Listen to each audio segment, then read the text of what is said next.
persons are introduced, on the same terms as in the last chapter. Mention has already been made more than once of a certain dragon who swung and creaked complainingly before the village alehouse door. A faded and ancient dragon he was, and many a wintry storm of rain, snow, sleet and hail had changed his colour from a gaudy blue to a faint lacklustre shade of grey. But there he hung, rearing in a state of monstrous imbecility, on his hind legs, waxing with every month that passed so much more dim and shapeless that as you gazed at him on one side of the signboard, it seems as if he may be gradually melting through it and coming out upon the other. He was a courteous and considerate dragon too, or had been in his distincter days, for in the midst of his rampant feebleness he kept one of his forepaws near his nose, as though he would say, "Don't mind me, it's only my fun," while he held the other out in polite and hospitable entreaty. Indeed, it must be conceded to the whole brood of dragons of modern times that they have made a great advance in civilization and refinement. They no longer demand a beautiful virgin for breakfast every morning with as much regularity as any tame single gentleman expects his hot roll, but rest content with the society of idle bachelors and roving married men. And they are now remarkable rather for holding aloof from the softer sex and discouraging their visits, especially on Saturday nights, than for rudely insisting on their company without any reference to their inclinations, as they are known to have done in days of yore.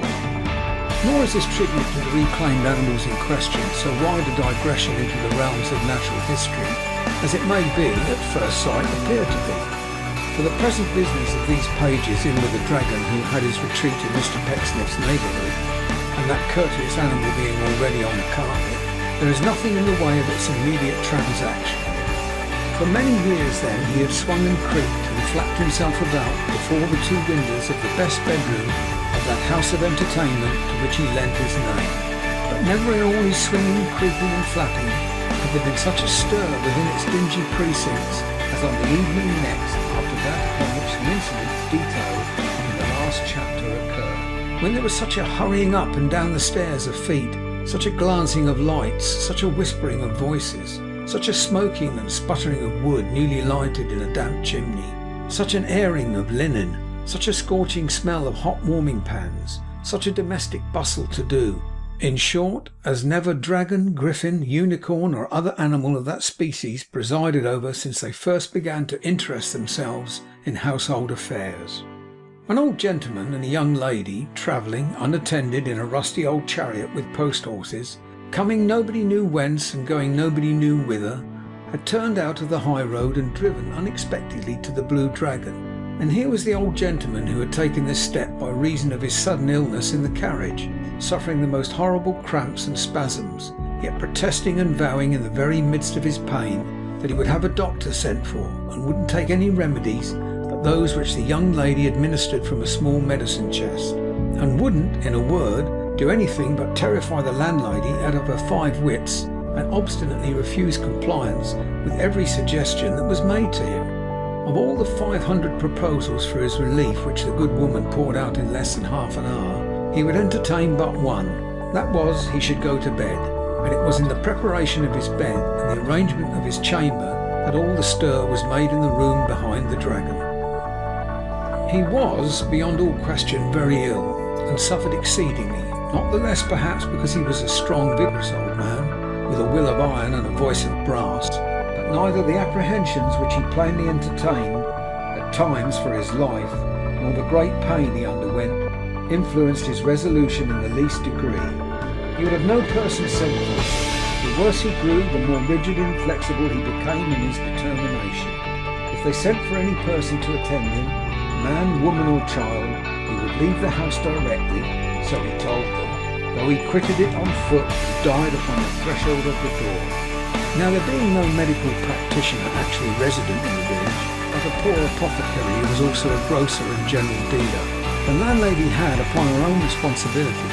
sent for him in the very first burst and outset of the disaster. Of course it followed as a necessary result of his being wanted that he was not at home. He had gone some miles away and was not expected home until late at night. So the landlady, being by this time pretty well beside herself, dispatched the same messenger in all haste for Mr. Pecksniff. As a learned man he could bear a deal of responsibility, and a moral man who could administer a world of comfort to a troubled mind. That her guest had need of some efficient services under the latter head was obvious enough from the restless expressions, importing, however, rather a worldly than a spiritual anxiety, which he gave frequent utterance. From this last mentioned secret errand, the messenger returned with no better news than from the first. Mr. Pecksniff was not at home. However, they got the patient into bed without him, and in the course of 2 hours he gradually became so far better that there were much longer intervals than at first between his terms of suffering. By degrees he ceased to suffer at all, though his exhaustion was occasionally so great that it suggested hardly less alarm than his actual endurance had done. It was in one of his intervals of repose, when looking round with great caution, and reaching uneasily out of his nest of pillows, he endeavoured, with a strange air of secrecy and distrust, to make use of the writing materials which he had ordered to be placed on a table beside him, that the young lady and the mistress of the Blue Dragon found themselves sitting side by side before the fire in the sick chamber. The mistress of the Blue Dragon was in outward appearance just what a landlady should be: broad, buxom, comfortable, and good-looking, with a face of clear red and white, which by its jovial aspect at once bore testimony to a hearty participation in the good things of the larder and cellar, and to their thriving and healthful influences. She was a widow, but years ago had passed through her state of weeds and burst into flower again, and in full bloom she had continued ever since, and in full bloom she was now, with roses on her ample skirts, and roses on her bodice, roses in her cap, roses in her cheeks, aye, and roses worth the gathering too, on her lips for that matter. She had still a bright black eye and jet black hair, was comely, dimpled, plump, tight as a gooseberry, and though she was not exactly what the world calls young, you may make an affidavit on trust before any mayor or magistrate in Christendom that there are a great many young ladies in the world, blessings on them one and all, whom you wouldn't like half as well or admire half as much as the beaming hostess of the Blue Dragon. As this fair matron sat beside the fire, she glanced occasionally with all the pride of ownership about the room. It was a large apartment, such as one may see in country places, with a low roof and a sunken floor, all downhill from the door, and a descent of 2 steps on the inside, so exquisitely unexpected that strangers, despite the most elaborate caution, usually dived head first as into a plunging bath. It was none of your frivolous and preposterously bright bedrooms, where nobody can close an eye with any kind of propriety and decent regard to the association of ideas,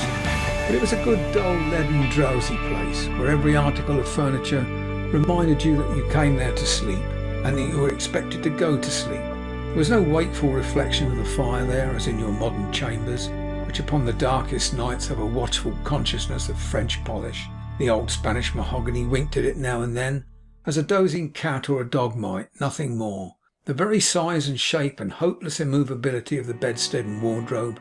and in a minor degree of even the chairs and tables, provoked sleep. They were plainly apoplectic and disposed to snore. There were no staring portraits to remonstrate with you for being lazy, no round-eyed birds upon the curtains, disgustingly wide awake and insufferably prying. The thick neutral hangings and the dark blinds and the heavy heap of bedclothes were all designed to hold in sleep and act as non-conductors of the day and getting up. Even the old stuffed fox upon the top of the wardrobe was devoid of any spark of vigilance, for his glass eye had fallen out, and he slumbered as he stood. The wandering attention of the mistress of the Blue Dragon roved to these things but twice or thrice, and then, but for an instant at a time, it soon deserted them. And even the distant bed with its strange burden for the young creature immediately before her, who with her downcast eyes intently fixed upon the fire, sat wrapped in silent meditation. She was very young, apparently no more than 17, timid and shrinking in her manner, and yet with a greater share of self-possession and control over her emotions than usually belongs to a far more advanced period of female life. This she had abundantly shown but now in her attending of the sick gentleman. She was short in stature, and her figure was slight, as became her years, but all the charms of youth and maidenhood set it off, and clustered on her gentle brow. Her face was very pale, in part no doubt from recent agitation. Her dark brown hair, disordered from the same cause, had fallen negligently from hung upon her neck, for which instance of its waywardness no male observer would have had the heart to blame it.